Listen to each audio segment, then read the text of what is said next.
ದಾವಣಗೆರೆ ದಕ್ಷಿಣದ ಕಂಪನ 3 ದಿನಗಳ ಹಿಂದೆಯೇ ಏಷ್ಯಾನೆಟ್ ಸುವರ್ಣ ನ್ಯೂಸ್ ಹೇಳ್ತು.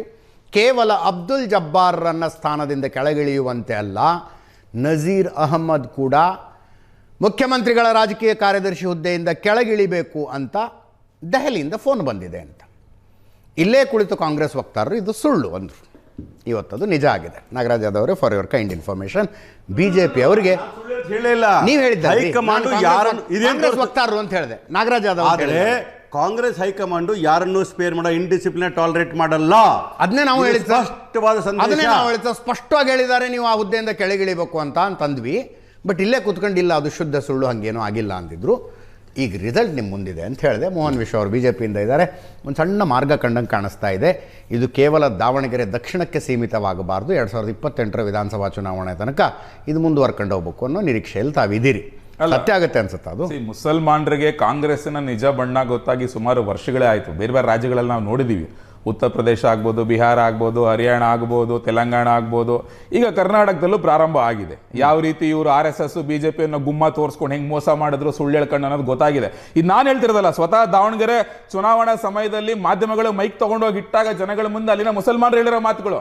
ಕಳೆದ 12 ವರ್ಷದಿಂದ ಮೋದಿ ಅವರು ಅಧಿಕಾರಕ್ಕೆ ಬಂದ ಮೇಲೆ ಹಂಗೆ ಮಾಡ್ತಾರೆ, ಮುಸಲ್ಮಾನರಿಗೆ ಹಿಂಗೆ ಮಾಡ್ತಾರೆ ಅಂತ ಎದುರಿಸಿ ಕಾಂಗ್ರೆಸ್ ನಮ್ಮನ್ನು ಸುಳ್ಳು ಹೇಳ್ತಾ ಇತ್ತು. ಏನೂ ಮಾಡಿಲ್ಲ ಪಾಪ, ನಮ್ಮ ಚೆನ್ನಾಗೇ ನೋಡ್ಕೊಂಡಿದ್ದಾರೆ ಮೋದಿ ಅವರು ಅಂತ ಅವರೇ ಬಾಯ್ಬಿಟ್ಟು ಹೇಳಿದ್ದಾರೆ. ದಿಸ್ ಕ್ಲಿಯರ್ಲಿ ಶೋಸ್ ಏನಾಗ್ತಿದೆ ಅಲ್ಲಿ ಅಂತ ಹೇಳ್ಬಿಟ್ಟು. ಈ 2-3 ದಿವಸದ ಒಂದು ಘಟನೆಗಳನ್ನ ನೋಡಿ ರಜಿತ್, ಇದು ಕುರ್ಚಿ ಕಿತ್ತಾಟದ 1 more ವರ್ಷನ್ ಅಷ್ಟೇ. ಕಳೆದ 3 ವರ್ಷದಿಂದ ನಡೀತಾ ಇದೆ ಗೊತ್ತಾ, CM DCM ಕುರ್ಚಿ ಕಿತ್ತಾಟ. ಮತ್ತಿನ್ನೇನು ಅಲ್ಲ. ಎಲ್ಲರಿಗೂ ಗೊತ್ತಿರೋ ವಿಷಯನೇ. ದಾವಣಗೆರೆ ದಕ್ಷಿಣದಲ್ಲಿ ಮುಸಲ್ಮಾನರಿಗೆ ಟಿಕೆಟ್ ಕೊಡಬೇಕು ಅಂತ ಹೇಳಿ ಸಿದ್ದರಾಮಯ್ಯನವರ ಒಂದು ಬಣ, ಜಮೀರ್ ಅಹಮದ್ ಬಣ, ಅದನ್ನ ಓಪನ್ ಆಗಿ ಅವರೇ ಹೇಳಿದ್ರು. ಈಗ ಜಮೀರ್ ಅವರು ಇವತ್ತು ಹೇಳಿದ್ರು ಮೀಟಿಂಗ್ ಅಲ್ಲಿ, ನಾನೇ ಕೇಳಿದೆ ಮುಸಲ್ಮಾನರ ಕೊಡಿ, ನಾನು ಗೆಲ್ಸ್ಕೊಂಡ್ಬರ್ತೀನಿ, ನಾನು ರಾಜೀನಾಮೆ ಕೊಡ್ತೀನಿ ಅಂತ ಹೇಳಿದ್ದೆ ಅಂತ. 1 more ಬಣ, DK ಶಿವಕುಮಾರ್, ಅವ್ರ SS ಮಲ್ಲಿಕಾರ್ಜುನ್ ಹತ್ರ ಅವ್ರ ಮಗನು ಕೊಡಿಸಲೇಬೇಕು ಅಂತ DK ಶಿವಕುಮಾರ್. ಬಾಗಲಕೋಟೆನಲ್ಲಿ ನಿಮ್ಗೆ ಗೊತ್ತು, ಮೇಟಿ ಕುಟುಂಬ ಯಾರಿಗ ಹತ್ರ, ಸಿದ್ದರಾಮಯ್ಯನವ್ರಿಗೆ ಹತ್ರ. ಸೊ ಅಲ್ಟಿಮೇಟ್ಲಿ ಸೆಟ್ಲ್ ಆಗಿದೆ ಯಾರಿಗೆ, ಒಂದು DK ಶಿವಕುಮಾರ್ ಕಡೆ ಅವ್ರ ಟಿಕೆಟ್ ದಾವಣಗೆರೆನಲ್ಲಿ, ಒಂದು ಸಿದ್ದರಾಮಯ್ಯ ಟಿಕೆಟ್ ಇದರಲ್ಲಿ ಬಾಗಲಕೋಟೆನಲ್ಲಿ. ಟಿಕೆಟ್ ಏನೋ ಸೆಟ್ಲ್ ಆಯ್ತು. ನೆಕ್ಸ್ಟ್ ಸೋಲು ಗೆಲುವು ಲೆಕ್ಕಾಚಾರ ಹಾಕ್ಬೇಕು ತಾನೆ. ಬಿಕಾಸ್ ಸೋಲು ಗೆಲುವು ಲೆಕ್ಕಾಚಾರದ ಮೇಲೆ ಸಿದ್ದರಾಮಯ್ಯನವರ ಕುರ್ಚಿ ಉಳಿಯೋದು, DK ಶಿವಕುಮಾರ್ ಕುರ್ಚಿ ಗಳಿಸ್ಕೊಳ್ಳೋದು. ಹಿಂಗಿದ್ದಾಗ ಯಾವಾಗ DK ಶಿವಕುಮಾರ್ ಕಡೆ ಕ್ಯಾಂಡಿಡೇಟ್ಗೆ ದಾವಣಗೆರೆ ದಕ್ಷಿಣದಲ್ಲಿ ಟಿಕೆಟ್ ಕೊಟ್ರು, ಆಬ್ವಿಯಸ್ಲಿ ಸಿದ್ದರಾಮಯ್ಯನ ಶಿಷ್ಯಂದಿರು ಏನ್ ಮಾಡಿದ್ರು, ಅಲ್ಲೋದ್ರು. ಅವ್ರು ಏನ್ ಮಾಡ್ಬೇಕು, ಪಾರ್ಟಿ ಆಂಟಿ ಪಾರ್ಟಿ ಆಕ್ಟಿವಿಟೀಸ್ ಮಾಡಿದ್ರು. ಅದನ್ನ ಅವರೇ ಹೇಳ್ತಾ ಇದ್ದಾರೆ ಇವತ್ತು. ತಿರ್ಗಾ ಹೈಕಮಾಂಡ್ ಬಗ್ಗೆ ಬಹಳ ನಮ್ಗೆ ಏನದು ಡಿಸಿಪ್ಲಿನ್ ಅಂತ ಹೇಳಿದ್ರಪ್ಪ. ಆಯ್ತು, ರಾಜಣ್ಣನವರ ಬಗ್ಗೆ ಡಿಸಿಪ್ಲಿನ್ ಆಕ್ಷನ್ ತಗೊಂಡ್ರೆ. ಹೌದು, ಕಾಂಗ್ರೆಸ್ಸಿನ ಮುಸ್ಲಿಂ ವೋಟ್ ಬ್ಯಾಂಕ್ ದಾವಣಗೆರೆ ದಕ್ಷಿಣದಲ್ಲಿ ಡಿಸ್ಟರ್ಬ್ ಆಗಿದೆ. ಅದನ್ನ ನಾನು ಹೇಳ್ತಾ ಇರೋದಲ್ಲ, ಅದನ್ನು ಕಾಂಗ್ರೆಸ್ ನಾಯಕರುಗಳೇ ಹೇಳ್ತಾ ಇದ್ದಾರೆ. ಸ್ವಲ್ಪ ಮಟ್ಟಿಗೆ ಡಿಸ್ಟರ್ಬ್ ಆಗಿದೆ. ನಾನು ಅದನ್ನೇ ಹೇಳ್ತಾ ಇರೋದು. ಡಿಸ್ಟರ್ಬೆನ್ಸ್ ಯಾಕಾಯ್ತು ಅಂದ್ರೆ, ಈ ರಿಸಲ್ಟ್ ನಿಂದ ಸಿದ್ದರಾಮಯ್ಯನವರ ಸರ್ಕಾರದ ಮೇಲೆ ಏನು ಇಂಪ್ಯಾಕ್ಟ್ ಆಗೋದಿಲ್ಲ ಅನ್ನೋದು ಮುಸ್ಲಿಂ ವೋಟ್ ಬ್ಯಾಂಕಿಗೆ ಸ್ಪಷ್ಟವಾಗಿ ಗೊತ್ತು. ನಾಳೆ ದಿವಸ 2028ರ ಚುನಾವಣೆ ಬಂದ್ರೆ ಬಿಜೆಪಿ ಅಧಿಕಾರಕ್ಕೆ ಬರಬಾರದು ಅನ್ನುವುದು ಮತ್ತೆ ಮುಸ್ಲಿಮರ ಪ್ರೈಮ್ ಏನೋ ಆಸೆ ಆಗುತ್ತದು, ಅಲ್ಲ ಉದ್ದೇಶ ಆಗುತ್ತೆ. ಬಿಜೆಪಿ ಎಲ್ಲಾನು ಏನು ಇಲ್ಲ ಅನ್ನೋದು ಬೇರೆ ಬೇರೆ ರಾಜ್ಯಗಳಲ್ಲಿ ಪ್ರೂವ್ ಆಗಿದೆ. ಕರ್ನಾಟಕದಲ್ಲಿ ಇವಾಗ ಪ್ರಾರಂಭ ಆಗಿರ್ಬೋದು, ಇವ್ರು ಹೇಳಿದಂತ ಸುಳ್ಳುಗಳು ಅವ್ರಿಗೆ ಗೊತ್ತಾಗಿರ್ಬೋದು. ನಾನು ಹೇಳೋದು ಏನು ಅಂತ ಹೇಳಿದ್ರೆ, ಈಗ ಆಗ್ಲಿಂದ ಹೈಕಮಾಂಡ್ ಬಗ್ಗೆ ಹೇಳೋರು, ನಮ್ಮ ಹೈಕಮಾಂಡ್ ಬಹಳ ಸ್ಟ್ರಾಂಗ್ ಅಂತ ಹೇಳ್ಬಿಟ್ಟು. ನೀವು KN ರಾಜಣ್ಣ ಏನು ಹೇಳಿಕೆ ಕೊಟ್ಟರು ಅಂತ ಅವ್ರ ಮೇಲೆ ಆಕ್ಷನ್ ತಗೊಳ್ತೀರಾ? ತಿರ್ಗಾ ಆಮೇಲೆ ಯಾರಾದ್ರು ಇಕ್ಬಾಲ್ ಹುಸೇನ್ಗೆ ನೋಟಿಸ್ ಕೊಡ್ತೀರಾ, ಮಾತಾಡ್ತಾರೆ ಅಂತ ಹೇಳಿ? ಹಾಗಾದ್ರೆ ನಿಮಗೆ ತಾಕತ್ತಿದ್ರೆ, ಯಾಕಂದ್ರೆ ಯತೀಂದ್ರ ಸಿದ್ದರಾಮಯ್ಯ ಮಾತೆತ್ತರಿ ಈಚೆ ಬಂದು 3 ವರ್ಷದಿಂದ ಹೇಳಿಕೆ ಕೊಡ್ತಿಲ್ಲ, ಅವ್ರ ಮೇಲೆ ಯಾಕೆ ಆಕ್ಷನ್ ತಗೊಳಕ್ ಆಗ್ತಾ ಇಲ್ಲ? ಯಾಕಾಗ್ತಾ ಇಲ್ಲ? ಬಿಡ್ರಿ, ಭಯ. ವೀಕೆಸ್ಟ್ ಹೈಕಮಾಂಡ್ ಅಜೆಂಡಾ ಮೇಲೆ ಚುನಾವಣೆ ಮಾಡಿದ್ದಾರೆ, ಕೇಳಿಸ್ಕೋಬೇಕು. ಕ್ಯಾಂಡಿಡೇಟ್ ಏನು ಒಮ್ಮತದ ಕ್ಯಾಂಡಿಡೇಟ್, ಇವ್ರ ಕ್ಯಾಂಡಿಡೇಟ್ ಒಮ್ಮತನೇ ಬರಲಿಲ್ಲ. ಗಲಾಟೆಯಲ್ಲಿ ಕರ್ನಾಟಕ ರಾಜ್ಯದಲ್ಲಿ ಬಿಜೆಪಿ ಗುಂಪುಗಾರಿಕೆ ಮನೆ ಮನೆ ಸೇರಿ ಮಾಡ್ಕೊಳ್ಳಿ. ಅಲ್ಪಸಂಖ್ಯಾತರ ಬಗ್ಗೆ ಅವ್ರ ಪಕ್ಷದಲ್ಲಿ ಯಾರಿಗೆ ನೋಟಿಸ್ ಕೊಟ್ಟರು, ಯಾರಿಗೆ ನೋಟಿಸ್ ಕೊಡಲಿಲ್ಲ ಅನ್ನೋದರ ಬಗ್ಗೆ ನಾನು ಅವ್ರನ್ನ ಮಾತಾಡಿಸ್ತೀನಿ. ಈಗ ನಿಮ್ಮಲ್ಲಿ ಒಬ್ಬರನ್ನ ಉಚ್ಚಾಟನೆ ಮಾಡಿದ್ದಾರೆ, ಇನ್ನೊಳ್ದವ್ರಿಗೆ ನೋಟಿಸೇ ಇಲ್ಲ, ಅದ್ರ ಬಗ್ಗೆ ಅವ್ರು ಕಮೆಂಟ್ ಮಾಡೋದಕ್ಕೆ ಹೋದ್ರು ಅವ್ರನ್ನ ಹಿಂಗೆ ತಡಿತೀನಿ ನಾನು. ಅವ್ರ ಪಕ್ಕದ ಇಂಟರ್ನಲ್, ಅವ್ರ ಪಕ್ಷದ ಇಂಟರ್ನಲ್ ಇಲ್ಲ, ನಮ್ಮ ಪಕ್ಷದಲ್ಲಿ ಅದು ಯತ್ನಾಳ್ ಅವ್ರು ಆಗ್ಬೋದು, ತಿರ್ಗಾ ಈಶ್ವರಪ್ಪನವ್ರ ಕೇಸ್ನಲ್ಲಿ ಆಗ್ಬೋದು, ಶಿವರಾಮ್ ಹೆಬ್ಬಾರ್ ಆಗ್ಬೋದು, ST ಸೋಮಶೇಖರ್ ಆಗ್ಬೋದು, ಅವ್ರ ಮೇಲೆಲ್ಲ ತಗೊಳ್ಳೋಂತ ಕ್ರಮ ಕೈಗೊಂಡಿದೆ ಹೈಕಮಾಂಡ್. ಈಗ ಯಾರು ಹೈಕಮಾಂಡ್ ಸ್ಟ್ರಾಂಗ್ ಅನ್ನೋದಲ್ಲ ಇದು ಚರ್ಚೆ. ಯಾರು ಹೈಕಮಾಂಡ್ ಸ್ಟ್ರಾಂಗ್ ಅನ್ನೋದಲ್ಲ ಇದು ಚರ್ಚೆ. ಈ ಡಿಬೇಟ್ ಯಾರು ಹೈಕಮಾಂಡ್ ಸ್ಟ್ರಾಂಗ್ ಇದೆ ಅನ್ನೋದಲ್ಲ.